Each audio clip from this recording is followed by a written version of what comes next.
Isinabagong balangkas sa panukalang kapasyahan na umiling kay Inoong Joseph Paunan, Direktor ng Quezalco sa bayan ng Calawag, na malagyan ng linya o poste at transformer ang Barangay Bukal sapagkat ito po ay matagal nang ninanais. Panukalang humihiling kay Kongresista Ernesto C. Pablo ng APEC Party List ay pagkaloob ng isang bilyong pondong ipinangako sa Barangay Bantulinaw para sa pagkapakuryente ng mga sityo dito. At bilang isa pong advocacy ng inyong lingkod para po sa ating mamayan, bilang pribadong mamayan, ay advocacy din po ng inyong lingkod ang makatulong sa mga batang gustong mag-aral, subalit walang sapat na kakayahan ang kanilang mga magulang. Sa kasalukuyan po ay may 37 po tayong sponsor o scholar sa mataas na paaralan.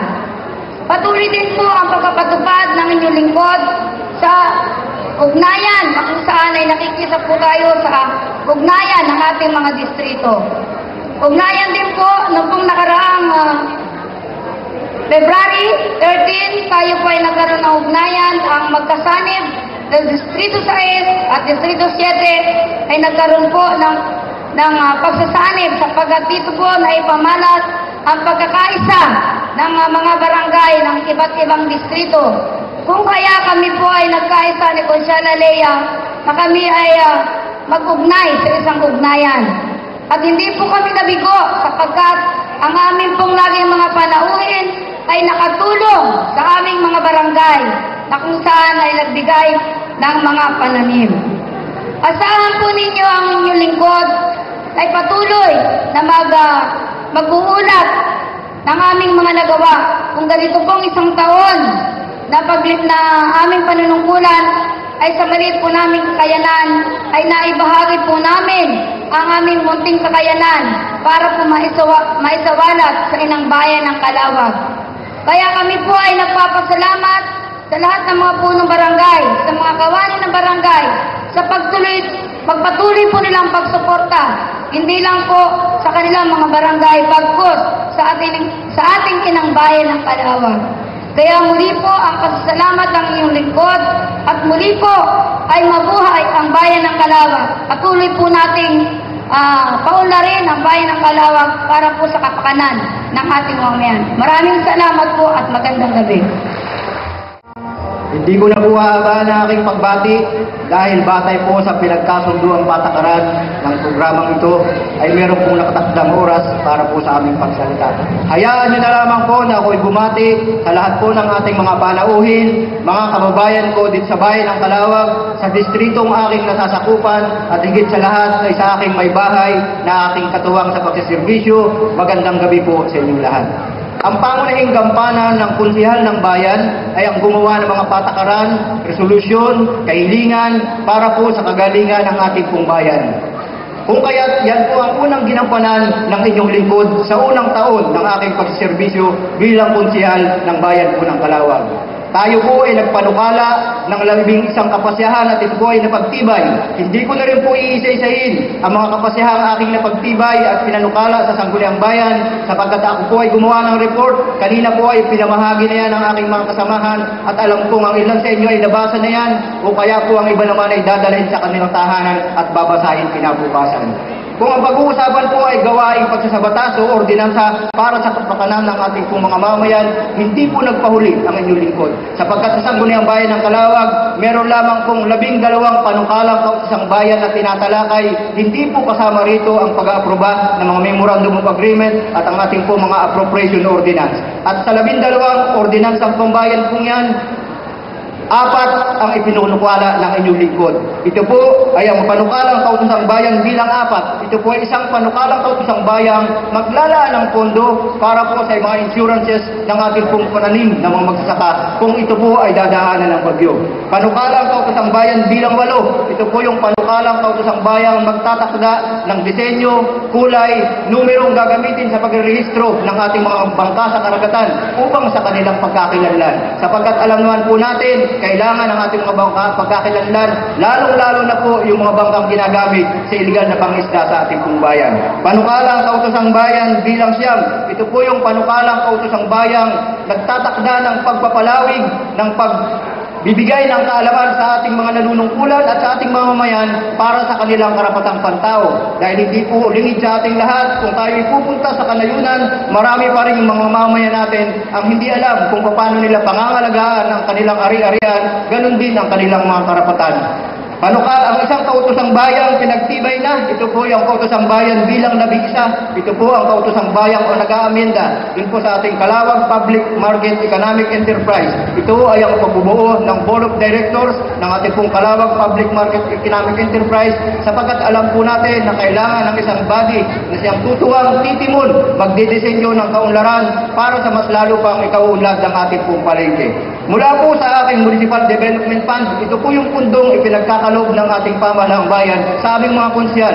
Tayo po ay nakapagsagawa na ng ilang maliliit na proyekto, partikular sa aking mga distrito at ilang mga barangay na nasako po ng aking programa.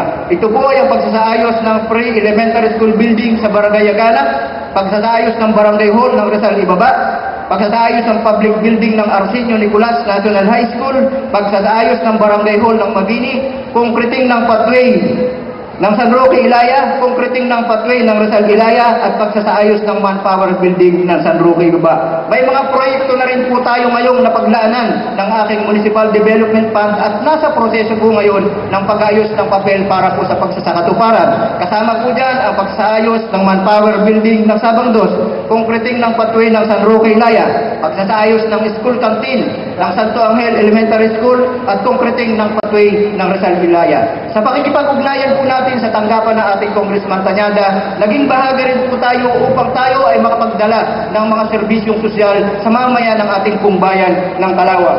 Natulungan po natin ang 68 kababayan natin na nakagat ng aso upang sila po ay maturukan ng libreng anti-rabies. Naging bahagi rin po tayo sa 70 kababayan natin upang makalabas ng ospital sa ating po mga pampublikong ospital. Hindi lang sa lalawigan ng Quezon, maging sa mga pampublikong ospital sa Kamaynilaan. Magsaysay Memorial District Hospital, 36 na pasyente. Bumaca District Hospital, 5 pasyente. Quezon Medical Center, 15 pasyente. Philippine General Hospital, 9 na pasyente. Jose Reyes Medical Center, 2 pasyente. At Philippine Heart Center, 3 pasyente. Naging bahagi rin po tayo upang kapagkaluban ng programang infrastruktura mula sa CDF ng ating congressman ang ilang mga barangay sa ating pumbayan ng Calawag. Katulad po ng pagsasaayos ng multipurpose building ng Apantaysan, Tabansak, Kapaluhan, Atulayan, Rizal Ibaba, Balibago, Yaganap, Ipil, Maligaya, pagsasagawa ng pathway ng Lungib, at pagsasagawa ng footbridge ng Barangay Sangkiting. Ito po ay may nakala ng pondo at hindi maglalaon sa buwan pong ito ay isasagawa na po ang mga programang ito. Naging bahagi rin po ang inyong lingkod upang pagkaluban ng mga gamit pangsakahang makina ang ilan pong mga barangay ng ating bumbayan katulad ng traktor. Kasama po dyan ang barangay ng Maglipad, Salvacion, Kinalinilaya, Laing-Laingan, Kapaluhan, Palay Tracer sa Barangay Dumilog, at knapsack sprayer naman sa 14 na barangay ng ating pumbayan. Naging daan din po ang inyong lingkod upang pagkaluban ng siguran ang 7 mahihirap nating mga mangisda at alagaing hayop naman katulad ng kambing at kalawaw ang 7 magsasaka ng ating pumbayan. Ito po ay para makatulong sa kanilang dagdag pagkakitaan. Hindi rin po nagkait ang inyong lingkod sa mga lumalapit at humihingi ng tulong sa atin, maging material o pinansyal sa abot ng ating pong makakaya. Naging bahagi rin po ang inyong lingkod ng mahihirap nating kababayan sa pagtataguyod ng pag-aaral ng ating mga kabataan sa pamagitan po ng programang Scholarship Program. Sa tanggapan ni Governor J.J. Suarez, 2 ang naipasok nating scholar sa kolehiyo na ating pong kabataan. 10 sa tanggapan ni Congressman Erin Tanyada at 16 pong anak ng mahihirap na mamayan ang tinutulungan po nating nag-aaral sa high school. Yan po ay galing sa sarili po nating bulsa.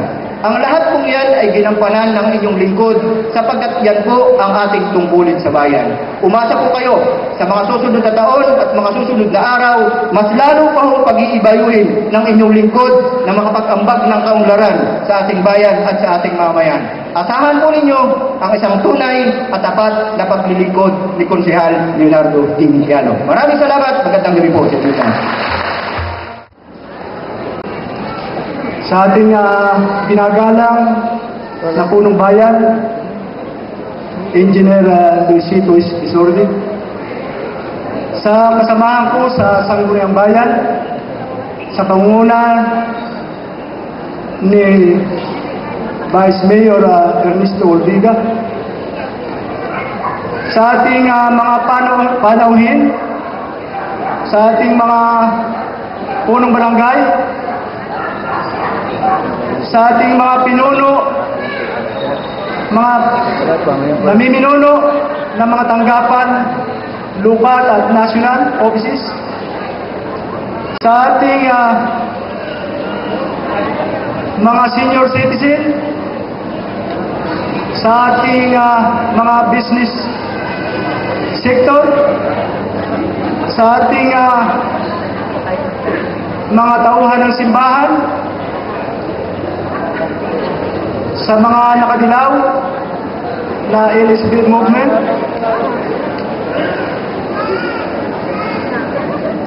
sa lahat po ng ating mga kababayan, at sa lahat ng buo ng Sangguniang Barangay, magandang gabi po sa inyo lahat. Ang inyong pong lingkod na si Eddie Latore ay siyang tagapag-ugnay ng District 5. At ang District 5 po ay binubuo ng Barangay Biyan, Barangay Sumilang, Barangay Sumulong, Pansol, Santo Domingo, Bagong Silang, Mulay, Bangkuruhan, at Santa Milagrosa. Ang inyo naman po lingkod ay kumakatawan sa lupon ng kapayapaan at kaayusan, peace and order, at public safety. Tungkol po sa aking ulat sa aking Committee on Peace and Order ay patuloy po namin kada buwan na nakikipag-ugnayan sa ating tanggapan ng pulisiya tungkol sa ating mga sitwasyon ng ating bayan at mga kabaranggayan, tungkol sa mga kriminalidad, tungkol sa nakawan, at iba pa pong mga problema na pinasasakutan ng kaayusan at katahimikan ng ating bayan. Ganoon din po ay malimit po namin ipinapaalala sa ating kapulisan ang tungkol sa pagpapatupad ng curfew sa ating bayan, sapagkat malimit po ang ating maraming mga magulang, lalo't higit ay yung may mga estudyante at hindi nila kayang disiplinahin mabuti ang ating kanilang mga estudyante, ay gusto nila na ang curfew, sila ay nagsusumamo na ang curfew ay mahigpit na maipatupad ng ating pamahalaan. Ganon din po, mga kabarangay, ay gusto ko po na banggitin sa inyo na sa amin naman pakikipag-usap sa ating tanggapan ng pulisiya ay sinisikap naman nila na maisagawa ang mga pangangailangang